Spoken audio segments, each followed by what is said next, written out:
جہاں فوائد ہوں، جہاں ملک کا جہاں فائدہ ہو اس کے ساتھ چلیں. اب آپ بے شمار انٹرویو سنیں ہمارے جو ہیں وہ امیر جو بھی انہوں نے کہا جی کہ جو جماعت جو ہے وہ ملک و قوم کے لیے مخلص ہوگی، اچھا کام کرے گی، اس کے ساتھ چلیں گے. اچھا وہ جماعت کون سی ہے اس وقت؟ اس وقت دیکھیں وہ ابھی ڈپینڈ کرتا ہے کہ نہیں ابھی نہیں. پیپلز پارٹی میں یہ سب کچھ قبل از وقت ہے. قبل از وقت. اگلا پوائنٹر کون سا ہے آپ کا؟ اچھا ایک چیز جو میں نے آپ سے وہ کہ انتخابات کے اصل نتائج سامنے آ گئے، مطلب ہے جو 3 دن سے جو نتائج آ رہے تھے وہ اصل نہیں تھے. ایک الیکشن 8 فروری کو ہوا، دوسرا 9 فروری کو ہوا، تیسرا پھر 10 فروری کو ہوا، آج 13 فروری ہے. میں صحیح کہہ رہا ہوں؟ آج 13 فروری ہے. اب تک الیکشن ہو رہا ہے. اچھا اور اصل نتیجہ آ جایا ہے. جو 8 فروری کو ہوئے تھے الیکشن، ان کے نتائج جو ہم نے دیکھے تھے اس میں بھی تحریک انصاف آزاد امیدوار جیت گئی. جیت رہے تھے وہ 9 کو بھی جیتے، 10 کو بھی جیتے، 11 12، آج 13 کو اصل نتیجہ آیا. آج بھی وہ جیت کے مطلب آج بھی جو انڈیپینڈنٹ یا تحریک انصاف انڈیپینڈنٹ تحریک انصاف کے حمایت یافتہ تھے ہیں وہ آزاد امیدوار قانونی طور کے اوپر، آئینی طور کے اوپر. اب یہ جو ہم نے نقطہ رکھا پوائنٹر ہے یہ میری آج کی سٹوری کا کہ انتخابات کے اصل نتائج آ گئے. اصل نتائج ایسے آئے کہ پی ٹی آئی نے سعد رضوی صاحب سے ملاقات کی. انہوں نے کہا جی کہ جو آپ کے پاس فارم 45 ہے وہ آپ ہمیں دیں. وہ جو فارم انہوں نے دیے اور جو پہلے سے فارم 45 پی ٹی آئی کے پاس تھا اس کے تحت 176 نشستیں ہیں پی ٹی آئی کی آزاد امیدواروں کی.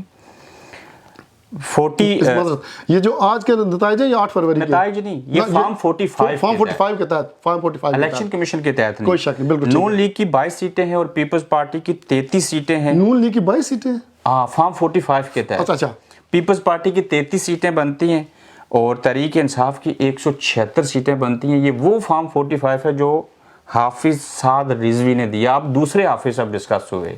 آج حافظوں کی باری ہے. اگلا نقطہ کیا ہے؟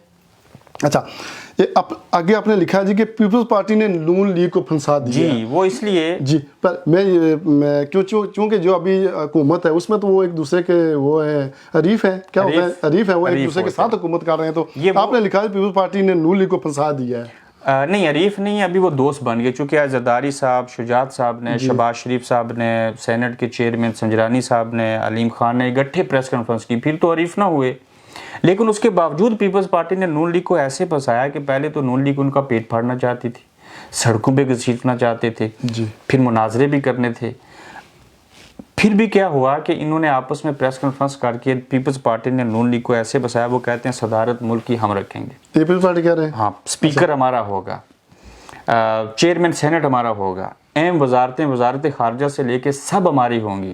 تو نون لیگ ان کے سامنے پھنس گئی اور پیپلز پارٹی نے پھنسا دیا اگر ساری چیزیں آپ رکھیں گے اہم اور ایک وزارت عظمیٰ شہباز شریف صاحب کو ملے گی اور ایک وزارت اعلیٰ پنجاب کی نون لیگ کو ملے گی، تو نون لیگ تو ان کے در پہ گئی نا جس سے ضرورت تھی. تو پیپلز پارٹی والے اس وقت پورے پاکستان میں آفٹر پی ٹی آئی سب سے پاورفل پوزیشن کے اوپر ہیں، جو وہ مانگیں گے وہ ان کو ملے گا. تو اس طرح سے نون لیگ کو پیپلز پارٹی نے پھنسا رکھا ہے. اچھا اس سے پہلے آپ کا میں پوائنٹ پک کروں، کیا سمجھتے ہیں کہ جو حکومت ہوگی یہ مخلوق حکومت ہوگی؟ آپ نے مجھے ایکسپلین کیا لیکن سادہ الفاظ، مخلوق حکومت ہوگی، کسی ایک پارٹی کی ہوگی یا کس طرح کی حکومت ہوگی؟ آپ کے کوئی ایک پارٹی حکومت نہیں بنا سکتی.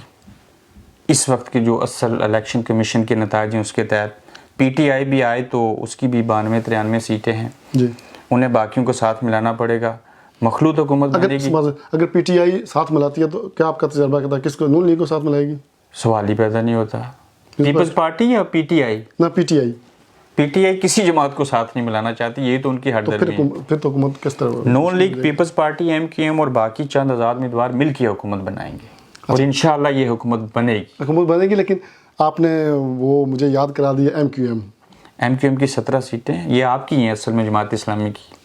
اچھا لیکن ایم کیو ایم ہمیشہ ہر گورنمنٹ میں اس نے بڑا عام رول ادا کیا ہے یا وقت پر ڈالا ہے، بلیک میلنگ کی ہے انہوں نے، جو بھی کیا انہوں نے کیا ہے. تو اس دفعہ کیا سمجھتے ہیں کچھ کرے گی اس دفعہ ایم کیو ایم اپنا میز وہ اپنی وہ اثر و رسوخ سے کوئی بھی حکومت بنوا سکتی ہے یا کہ اس کو ساتھ ملائیں گے کوئی پارٹی؟ پیپلز پارٹی اور نون لیگ کے ساتھ جب تک ایم کیو ایم نہیں ملے گی حکومت بن ہی نہیں سکتی. لیکن ابرار بھائی اگر آپ بیک پہ جائیں، ایم کیو ایم جس جماعت کے ساتھ آئی ہے وہ حکومت بنی ہے، لیکن کوئی حکومت میں کوئی اس میں کوئی وہ جو ہے وہ سموتھ چلی نہیں ہے, اس میں کوئی نہ کوئی وہ خود چاہتے ہیں کہ یہ جماعتیں کوئی بھی جو ہے وہ 2 تائی اکثریت سے یا سادہ اکثریت سے یا واضح اکثریت سے آ کے خود سے فیصلے نہ کرے, ہم ان کی جو کرسی ہے نا وزارت عظمیٰ کی, اس کی ٹانگیں ہمارے پاس رہیں, جب بھی چاہیں ان کو گرا دیں. تو یہ پاکستان کا یہی المیہ ہے.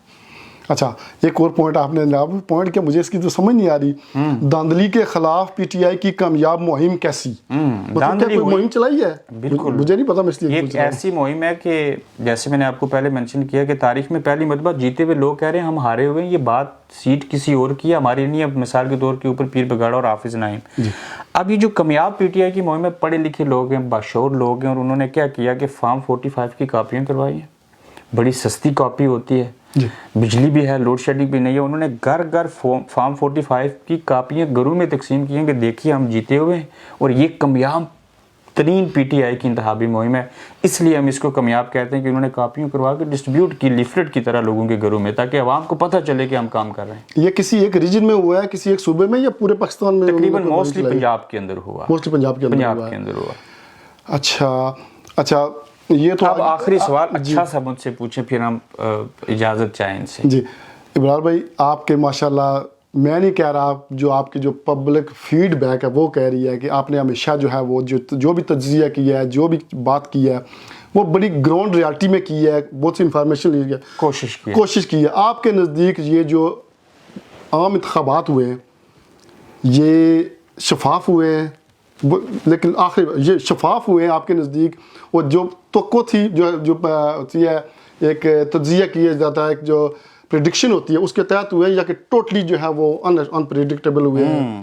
یہ 2 سوال آپ کے ہو گئے. جی. پاکستان کی تاریخ میں آج تک کبھی کوئی صاف اور شفاف انتخابات نہیں ہوئے, چاہے وہ بے نظیر وزیر اعظم بنے, نواز شریف بنے, یا عمران خان بنے. اچھا, دھاندلی ہوئی ہے, کسی کی حمایت میں ہوئی ہے, کسی کی مخالفت میں ہوئی ہے. دوسرا سوال کہ دھاندلی ہوئی ہے, یا جو پوزیشن میں تھے انہوں نے کہا کہ انہوں نے الزام لگایا, یا واقعی دھاندلی؟ یہ تو ریت ہے نا, ہوتی ہے ہمارے ہوتی ہے, کم از کم یہ ہمیشہ ہوتی ہے. پھر آپ نے کیا پوچھا دوسری بات یہ پوچھی ہے کہ یہ جو عام انتخابات ہوئے ہیں, چلو تو کٹی انسان نہیں, یہ کٹیں گے نہیں, یہ ایک ہی رو میں جائے گا. آپ نے پوچھا کہ غیر متوقع جو ہیں وہ نتائج, بالکل. ہاں, اس میں میری انفارمیشن کے مطابق غیر متوقع نتائج آئے, اس لیے کہ خواتین بہت بڑی تعداد میں نکلی. ٹرن آؤٹ 43 to 47 بتایا جا رہا ہے, جس کو ملٹی پلائی کرنا چاہیے, 90+ ہے یہ. جی. اور جس طرح کے حالات ہیں, انٹرنیٹ بند, جبر, ظلم, ساری چیزیں, اس کے باوجود پہلی دفعہ پاکستان کے اندر لوگوں نے باہر نکل کے اتنے ظلم اور جبر کے باوجود جو ووٹ ڈالا ہے, میں اس کی توقع نہیں کرتا تھا. یہ غیر متوقع ہے. یہ تو غیر متوقع ہے, لیکن مطلب میرا کہنے کا یہ ہے کہ جو عام پبلک جو تھی نا, وہ جی کہ کسی ایک جماعت کی, جی کہ وہ ساری سیٹیں لے جائیں گے, کسی کے وہ بڑی آرام سے حکومت بنائیں گے, یہ ہے وہ ہے. بلکہ میں نام بھی لے لیتا ہوں, نون لیگ. نون لیگ جو ہے وہ ساری سیٹیں لے جائے گی, گورنمنٹ بنا لے گی. جو دوسری پارٹیاں تھیں وہ بھی یہ کہتی کہ جی ایسا ہوگا, یہ ہوگا. لیکن مجھے ایسے صافی لگتا تھا کہ اگر عوام باہر آئے نا, ٹرن آؤٹ 40+ ہو گیا, تو تب ایسے نہیں ہوگا. عوام نہ آئے پھر تو اکیلے وہ جیت جائیں گے. ناظرین, چونکہ ہمیشہ میں نے جو بھی بات کہی ہے, جو بھی سوال کیے, آج نہیں جب بھی کیے, جب بھی کچھ لکھا ہے, تو جو پبلک فیڈ بیک ہوتی ہے اس پہ لکھا ہے. ایک چیز اور ہے, مجھے نہیں پتا یہ میرا جو کوشچن ہے وہ کاٹ دیں گے یا جاری رکھیں گے. نہیں کاٹیں گے, کیونکہ جو پبلک فیڈ بیک وہ یہ ہے کہ آپ ان کے جتنے بھی ولاگ ہیں دوسرا تیسرا, ان کی تھوڑی سی جو بینڈنگ ہے, جو ٹرن ہے وہ پی ٹی آئی کی طرف ہے, عمران خان کی طرف ہے, جو بھی وہ یہ ویڈیو بناتے ہیں یا لکھتے ہیں, اس پہ یہ پبلک فیڈنگ تھی. میں ان سے پوچھ رہا ہوں, یہ ریالٹی ہے. یہ بڑا اچھا سوال پوچھا, اور میں چھوٹی برائی کا ساتھ دیتا ہوں, اس لیے جو نظام کو ٹھیک کرنا چاہتا ہے میں اس کے ساتھ, ان کے ساتھ. اس کے بعد ایک اور آخری سوال ہے, جماعت اسلامی, سراج الحق, محترم سراج الحق صاحب, حافظ نعیم صاحب کے بارے میں آپ 1-2 لائن میں کیا کہیں گے؟ قاضی حسین احمد صاحب کے بعد اگر میں جماعت اسلامی کے اندر کسی شخص سے متاثر ہوا, میں سراج الحق صاحب کا نام بھی نہیں لے رہا, یہ بھی آپ کو بتا دوں, وہ حافظ نعیم ہے, جو انہوں نے جرأت کا مظاہرہ کیا ہے. ریلی اگر یہ اس طرح کی پالیسی کو لے کے چلیں, سچ کو سچ, جھوٹ کو جھوٹ کہیں, حالانکہ جماعت اسلامی کی تربیت ہی ہے, میں خود ان سے سیکھا ہوا, آپ کو پتہ ہے. تو میں قاضی حسین احمد صاحب کے بعد حافظ نعیم سے متاثر ہوا. انہوں نے جو کام کیا بڑی قربانی تھی. جزاک اللہ جی, بہت شکریہ. یہ انٹرویو ان کا تھا, لیکن کچھ چیزیں یہ ہیں, میں جو ہے ان سے میں نے واقعتاً جو ہے وہ پوائنٹ میں نے چوری کیے یا لے لیے, تو یہ سارے پوائنٹ میں نے پوچھے ہیں، انہوں نے مجھے موقع دیا ہے، تو میں ان کا شکریہ ادا کرتا ہوں. بہت شکریہ، بڑی مہربانی.